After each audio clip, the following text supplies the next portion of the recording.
The morning I caught Karen rolling my rain barrels down the hill, I didn't know whether to laugh or explode. Those barrels weren't just any rain collectors, they'd been sitting under the pine trees all summer, gathering the kind of acidic runoff that would corrode anything it touched. By the time she discovered what she'd taken, her fancy water tanks were already destroyed. And trust me, this was just the beginning of a battle she would regret starting. Let us know where you're watching from today, and if you're new here, don't forget to like this video and subscribe to join our growing community. I've always believed a man's true peace lies where the noise of the world can't reach him. For me, that place is a weathered wooden cabin sitting on 3 acres of pine-covered hillside in the northern Rockies. The scent of pine needles and damp earth greets me each morning as I step onto my porch with a steaming mug of coffee. From up here, I can see a ribbon of dirt road winding through the valley. And on clear days, the snow-capped peaks gleam like silver against the blue sky. I built this cabin with my own 2 hands 15 years ago. Every plank, every nail, every corner of the place carries a memory. There's a deep satisfaction in knowing that no contractor or fancy company came in to design my life for me. I've kept it simple. There's no cable, no constant hum of traffic, no neighbor peeking through curtains every 5 minutes at least. That's how it used to be. Before Karen came along, my nearest neighbor was a mile away. And even then, we barely exchanged a wave. One of the best things I ever did was set up a rainwater collection system. I have a series of barrels lined up under the edge of my roof and a couple out near the pine grove. Some folks don't get it, but I've always liked using what nature gives me. The barrels fill up with clean mountain rain, and I use that water for cleaning, gardening, and sometimes even minor workshop tasks. Over the years, I learned that some of the runoff from pine needles can be slightly acidic, perfect for stripping rust from tools or cleaning stubborn stains off metal. It's not just about being practical, it's about being independent. I don't rely on some overpriced water delivery service or the grid. Out here, you learn to take care of yourself. I remember my dad telling me once, a man who can't make his own fire or collect his own water doesn't own his life, he's renting it. I've lived by that for a long time. This cabin was a sanctuary. I'd wake up to the sound of wind rushing through the trees and the chatter of squirrels fighting over pine cones. Afternoons were for chopping wood, fixing fences, or working on small projects in my workshop. I'd end the day with a quiet walk along the dirt path down to the creek, feeling the cool breeze roll off the water. Life was good, uncomplicated, steady, and mine. But the world has a way of sending trouble where it's least welcome.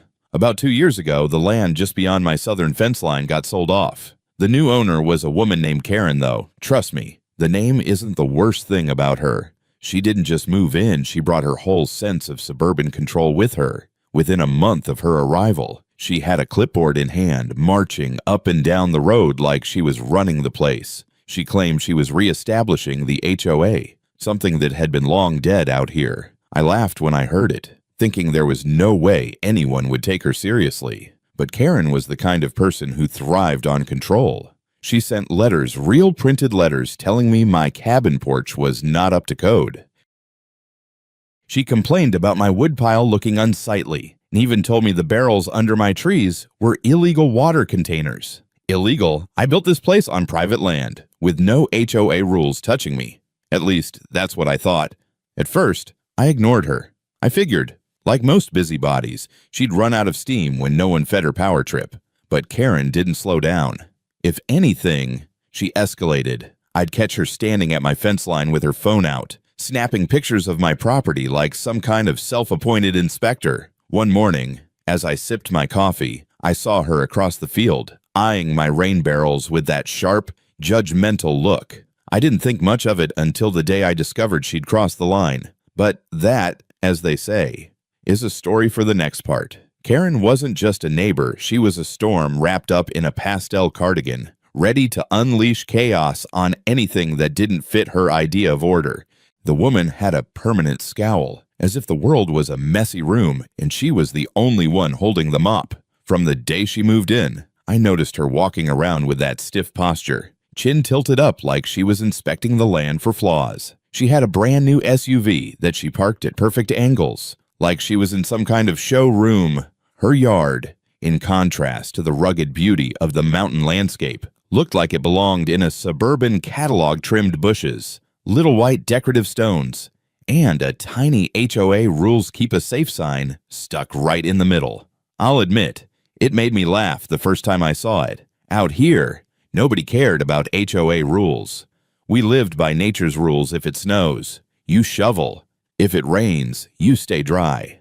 But Karen wasn't the kind to mind her own business. No, she had to be the sheriff, the judge, and the HOA president all rolled into one. She started with little suggestions, slipping notes under my gate like some passive-aggressive teenager. Your woodpile is stacked too close to the property line. Rain barrels attract mosquitoes. You should remove them. Your fence is leaning. It's not safe. I ignored most of it. I'd seen enough of these types before. The more you engage, the more they thrive. But Karen was relentless. I caught her one afternoon, leaning over my fence, taking photos of my rain barrels with her phone. "What are you doing on my property line?" I called out. I was standing on my porch with a rag in my hand, having just finished oiling some tools. She jumped a little, clearly not expecting me to see her. Then she straightened up and crossed her arms like she was in the right. "I'm documenting potential code violations," she said, her voice sharp but shaking slightly. "Code violations." I laughed. "Lady, this is private land. You don't get to make up rules here." Her eyes narrowed. "Actually, this whole area falls under an HOA agreement that was never dissolved. I'm just enforcing it for everyone's good." I wanted to ask her what everyone meant since she was the only neighbor within a mile, but I bit my tongue. I knew her type. They twisted every word you said. Instead, I just shook my head and went back to my tools. A week later, I found a printed letter taped to my gate. It had her name, HOA Secretary, typed underneath. She'd written a list of demands about my barrels, my porch, even the way my firewood was stacked. She ended it with a line that made me grin. "Failure to comply will result in HOA action." I tore it down and tossed it in the wood stove. If she thought I'd bow to her made-up rules, she was in for a shock. But Karen didn't take my silence well. The next thing I knew, she was telling the delivery guy that I was hoarding illegal water. She cornered me at the mailbox one morning, waving a pamphlet she'd printed about mosquito-borne diseases and how my rain barrels were apparently a public health hazard. I told her point blank, "Karen, those barrels are staying. You don't like it. Don't look at them." Her face turned bright red, but she didn't say another word. She just stormed off like a kid who didn't get her way.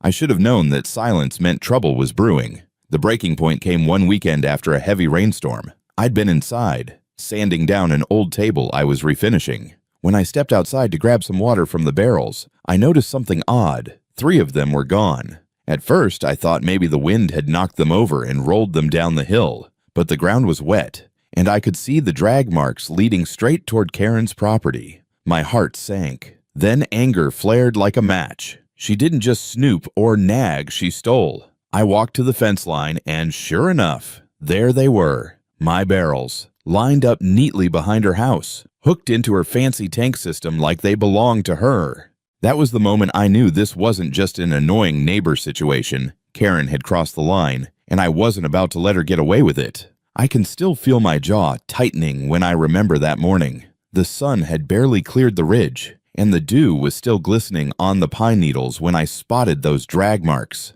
They cut across the soft earth like scars, leading straight from my collection area down toward Karen's place. The audacity of that woman. It was like she believed the whole mountain was her personal playground. I walked over to her property line, and sure enough, there were my barrels, positioned neatly beside her massive silver tanks. She'd hooked them up like they were hers all along. I stood there for a moment, fists clenched, trying to decide if I should storm in or play it cool. But before I could act, Karen appeared, dressed in a pastel jogging suit and holding a water hose like she was queen of the mountain. "What do you think you're doing with my barrels?" I called out, my voice low but sharp. She didn't even blink. "These were improperly placed on shared property," she said, as if she were reciting a law book. "I've decided to repurpose them for the community." I laughed, not because it was funny, but because I couldn't believe she had the nerve. Shared property lady. This isn't a suburban cul-de-sac.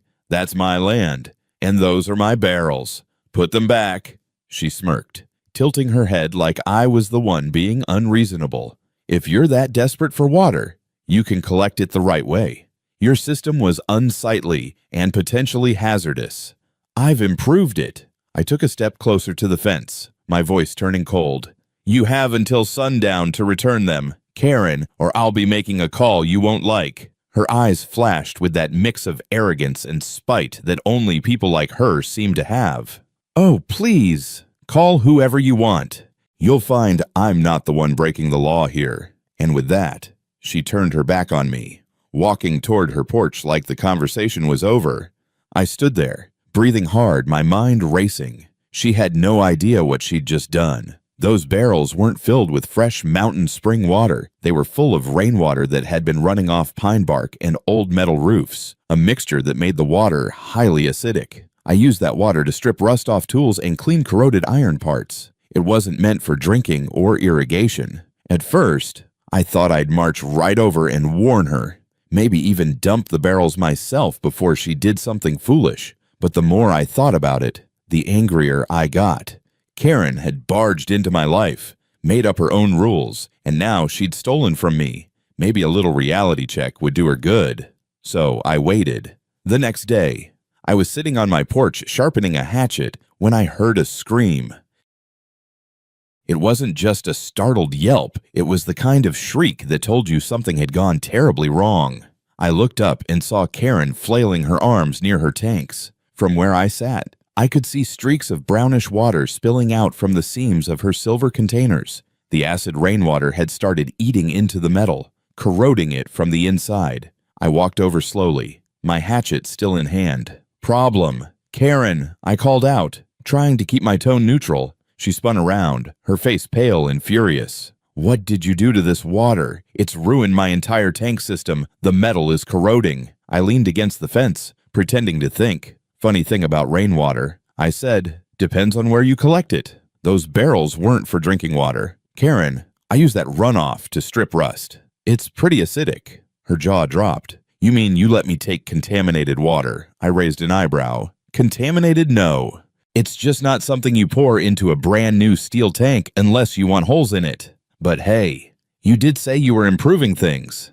She stared at me, speechless, her face a mix of embarrassment and rage. I turned and walked back to my porch, hiding the grin that was tugging at my lips. This was only the beginning. Karen might have thought she'd won by taking my barrels, but what she didn't realize was that she'd just started a war and I wasn't planning on losing. After Karen's tank started leaking like a sieve, I knew she'd be back to blame me for her own ignorance. And sure enough, later that afternoon, I saw her stomping across the dirt path toward my fence, her jogging shoes caked with mud and her face twisted like she'd just bitten into a lemon. "You need to pay for this," she shouted before I could even put my coffee cup down. "Your disgusting water destroyed my tanks. Do you know how much those cost?" I leaned against the porch post, calm as ever.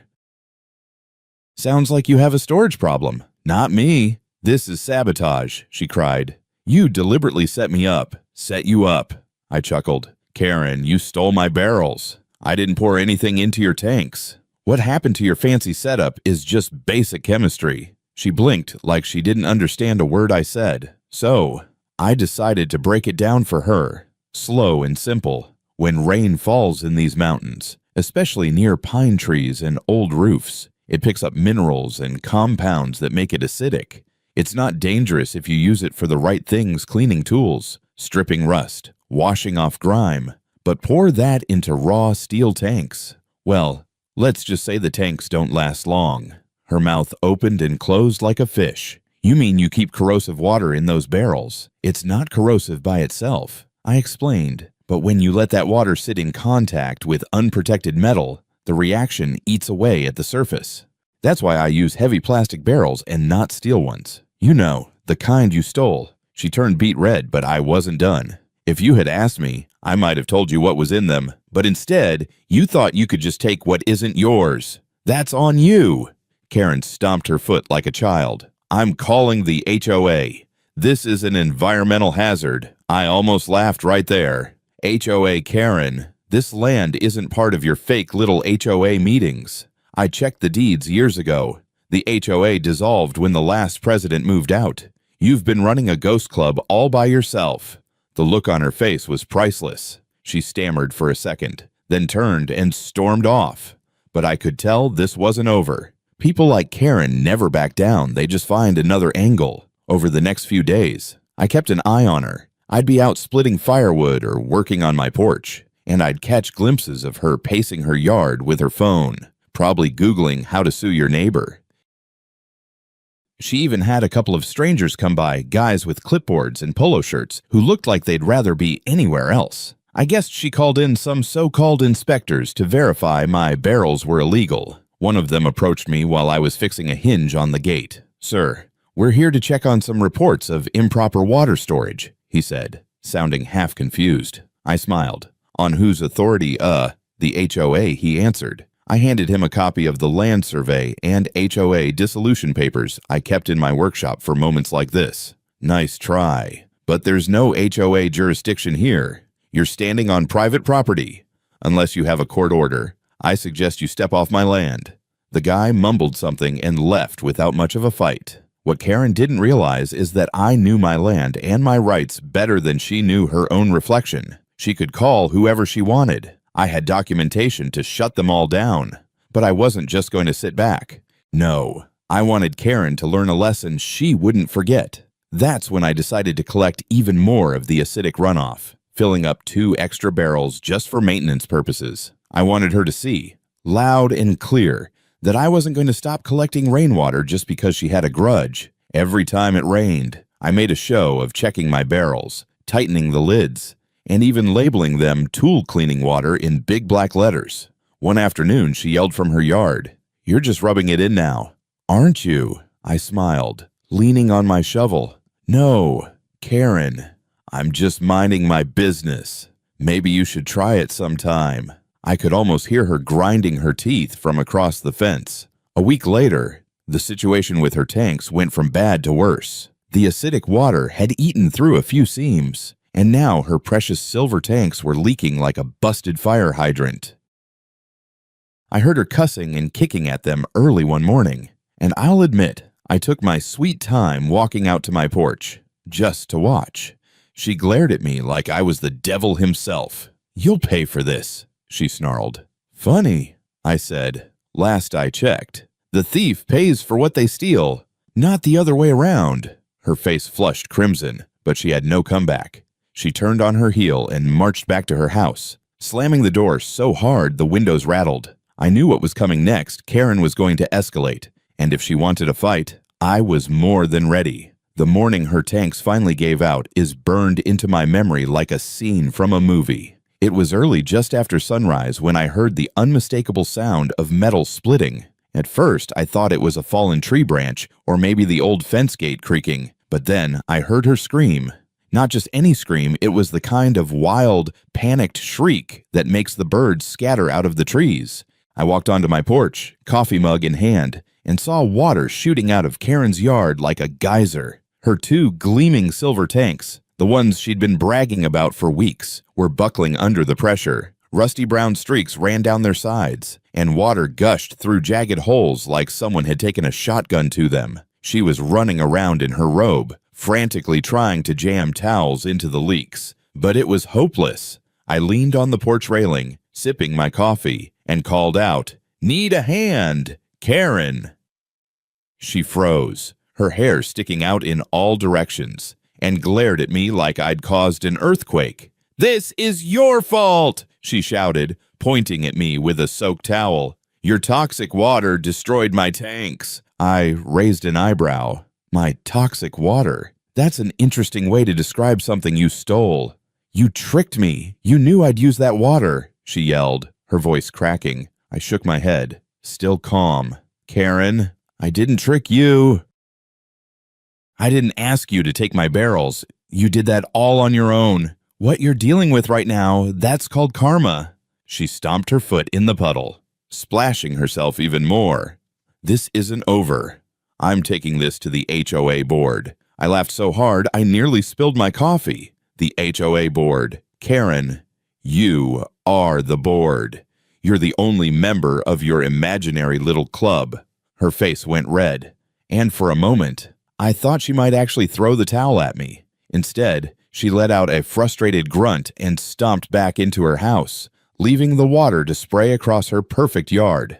For the rest of the morning, I watched the chaos unfold from my porch. Her pristine driveway was a river of muddy water, carrying bits of gravel and leaves down toward the road. By midday, her tanks had completely drained, leaving behind two rust-streaked, hollow shells that looked like they'd been through a war zone. Later, I saw a plumber's truck pull up.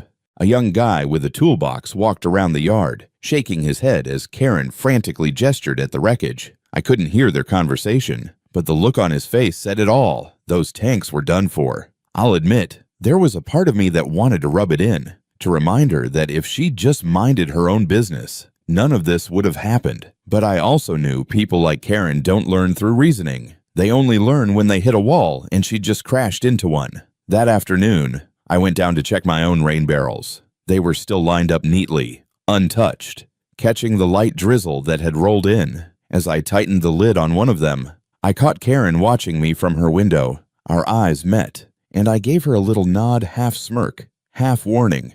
2 days later, I found a note in my mailbox. This time, it wasn't her usual bossy tone. It was short, almost desperate. "We need to talk. This has gone too far. Karen." I crumpled it up and tossed it into the fire pit. I wasn't interested in talking, not yet. She hadn't even apologized for stealing my barrels. And until she did, she was just another neighbor who thought the rules didn't apply to her. That night, I sat on my porch with a glass of whiskey, listening to the crickets. The mountain air was cool, and the moonlight reflected off the puddles in Karen's yard. For the first time in weeks, I felt at peace. She'd learned the hard way that crossing me wasn't going to end well. But deep down, I knew this wasn't the last I'd hear from her. Karen wasn't the kind of person to admit defeat, and when she came back swinging, I'd be ready. 3 days after her tanks turned into rusted wreckage, Karen came back with a vengeance. I was out by the woodpile, stacking logs, when I heard tires crunching on gravel. A convoy of 3 SUVs rolled up, parking right in front of my gate like they were about to stage an intervention. Out stepped Karen, wearing her signature pastel cardigan, flanked by 2 men I'd never seen before. Both carried clipboards and had that stiff, bureaucratic look that screams, "I'm here to ruin your day." She marched forward like she was leading a parade. "We need to have a meeting now," she announced, her voice cutting through the quiet mountain air. I wiped the sweat off my forehead and leaned on my axe. "Meeting about what I'm not on your board. Karen, I don't even recognize your so-called HOA." One of the clipboard guys cleared his throat. "Sir, we're here on behalf of the Homeowners Association to address some violations." I laughed, long and hard. "Violations? Are you serious? Did Karen tell you this land is part of her imaginary kingdom? Because it's not." Karen's face twisted with irritation. "Don't play dumb. Those barrels of yours are a hazard. We have photos, complaints, and witnesses. You're going to remove them or face fines." I straightened up, walking toward the fence with deliberate slowness. "Photos, complaints. Lady, the only complaint around here is you. And those barrels. They were on my property. You want to talk about hazards? Maybe ask yourself why you trespassed and stole them." The clipboard guy shifted uncomfortably. "Is that true? Were the barrels removed without permission?" Karen shot him a glare. "That's irrelevant. They were violating HOA guidelines." I could feel my patience slipping. I turned on my heel, went into the cabin, and came back with a folder I'd kept ready for this very moment. Inside were copies of the original land deeds, maps, and legal paperwork showing that my property was never bound by HOA regulations. I slapped the folder against the fence. "See this," I said, pointing at the highlighted section. "The HOA was dissolved in 2007. No one here, including you, has any authority over my land. So take your fake fines and your fake rules and march right back down the road."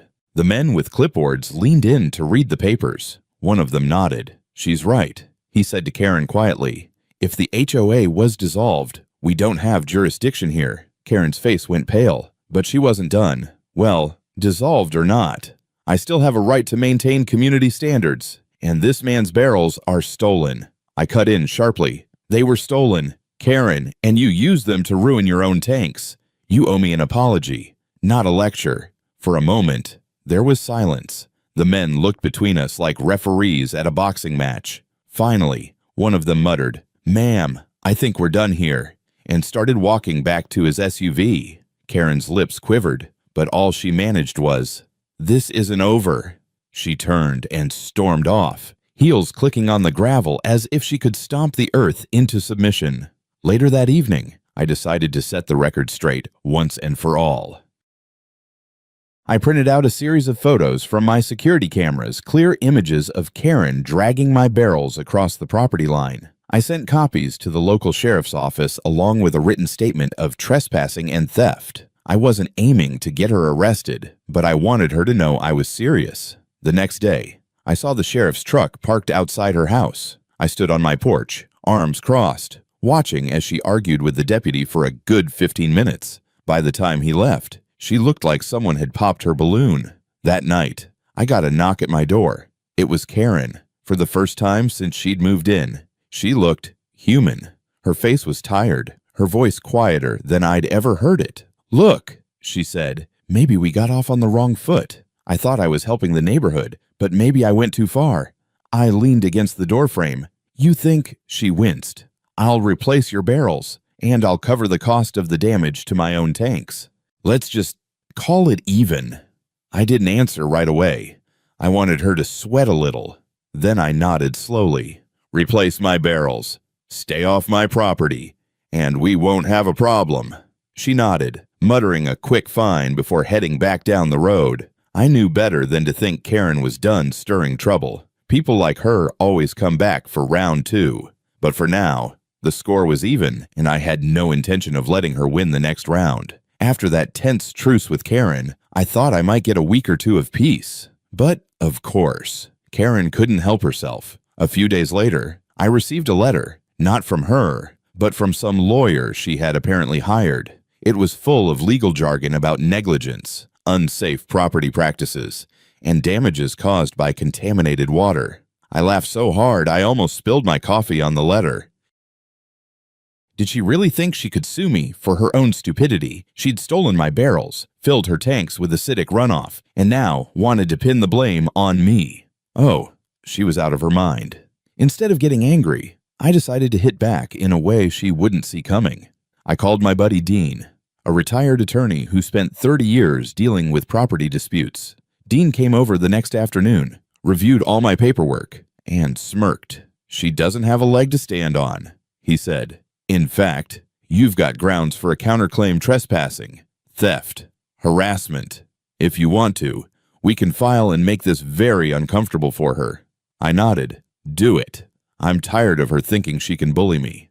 A week later, Karen was the one getting a legal notice. Dean drafted a clean, airtight complaint that detailed every instance of her trespassing, complete with photos from my security cameras. We also included the harassment letters, the fake HOA demands, and her unauthorized removal of my property. I didn't ask for a huge payout, just enough to cover the damage she'd done to my barrels and the hassle she caused me. The day she got the notice, I saw her storming around her yard like a caged animal. She called me every name in the book over the fence, but I didn't even look up. I just kept splitting wood, the crack of my axe drowning out her ranting. 2 weeks later, we had a mediation meeting at the county courthouse. Karen showed up dressed like she was attending a church luncheon, pearl necklace, pastel blazer, the works. She brought her lawyer, a young guy who looked like he regretted taking the case. Dean, calm and collected, laid out our evidence in neat stacks. When the mediator asked for Karen's side, she launched into a dramatic speech about protecting community standards and toxic water endangering public health.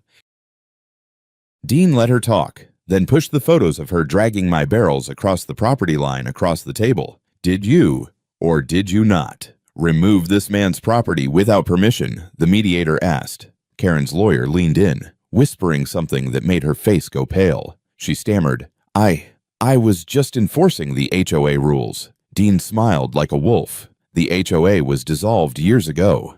We have the dissolution documents, as well as the property deed showing my client's full ownership and rights. She had no legal authority to touch anything on his land."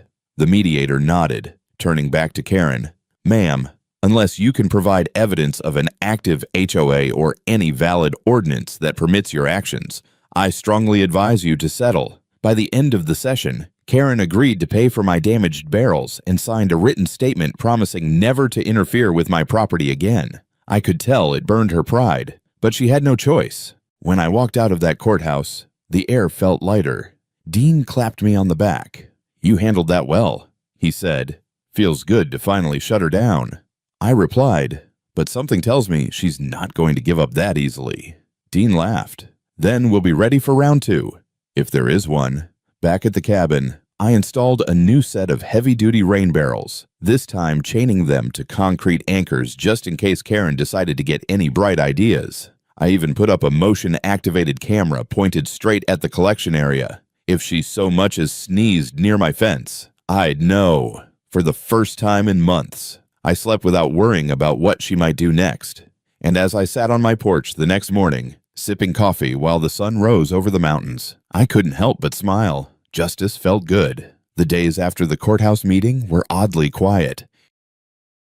For the first time since Karen had moved in, I could step outside without feeling her watchful eyes burning into me. No more notes taped to my gate, no fake HOA letters in my mailbox, and no constant nagging about community standards. It was as if the mountains themselves had taken a deep breath and settled back into their natural calm. One morning, I noticed Karen's yard looking unusually bare. Her corroded silver tanks had been hauled off, leaving only dark, muddy patches where they used to stand. The once perfect white stones she'd lined up along her walkway were scattered and dirty, washed out by the water disaster she'd caused herself. I wondered if she had finally realized that this place wasn't meant for controlling people, it was meant for living freely. Still, I wasn't about to let my guard down. I added a new wooden gate to my driveway, secured with a heavy-duty lock, and posted a simple sign, "Private property, no trespassing." Not because I was afraid of Karen, but because I wanted it crystal clear no one crosses my line again. About a week later, I was chopping wood when Karen walked by on the road. She didn't look like the queen of the HOA anymore. Her usual pastel outfit was swapped for plain jeans and a faded sweatshirt. She slowed down as she approached the fence, her steps hesitant. "Hey," she called softly, almost like she wasn't sure I'd respond. I set down the axe and looked at her. "Karen." She shifted her weight, hands in her pockets. I wanted to say I was wrong about all of it. The HOA stuff, the barrels, everything. I thought I was keeping order, but I guess I was just making enemies. I studied her for a moment, trying to gauge if this was another one of her tricks. But for the first time, I saw no arrogance, no fire, just exhaustion. "I appreciate you saying that," I said finally. "But understand this, if you just left me alone from the start, we wouldn't have gone through all this mess." She nodded, her eyes dropping to the ground. "I know. I'll keep my distance. I just wanted to make it right." "Then make it right by leaving me to live in peace," I said firmly. She nodded again and walked off without another word. As the weeks passed, the tension faded like snow melting under the spring sun. I spent my days working on small projects, building a new bench for the porch, repairing the old shed roof, and even setting up a better rain collection system with filters and sealed plastic tanks. This time, no one was going to touch my property without consequences. One evening, as I watched the sunset paint the mountains in shades of orange and pink, I felt a sense of satisfaction that I hadn't felt in years. It wasn't just about winning against Karen, it was about standing up for what's right, about showing that no self-appointed enforcer could take away the simple life I'd built here. I poured myself a glass of whiskey and sat on the porch steps, listening to the wind rustling through the pines. The mountains were quiet again. The stars began to appear one by one, like tiny lanterns in the sky. I thought back to my father's words, "A man's peace is worth fighting for." He was right. I'd fought and I'd won not just for my property, but for the principle that no one, not even someone like Karen, had the right to bully me out of my own life. If there's one thing I've learned from this ordeal, it's that people like Karen thrive on fear and compliance. The moment you stand your ground, they realize their power is just smoke and mirrors. So, to anyone out there dealing with a Karen of their own, don't let them dictate your life. Thanks for sticking with me through this story. If you enjoyed hearing how I handled this chaos, I'd love to know your thoughts. Let us know where you're watching from today. And if you're new here, don't forget to like this video and subscribe to join our growing community.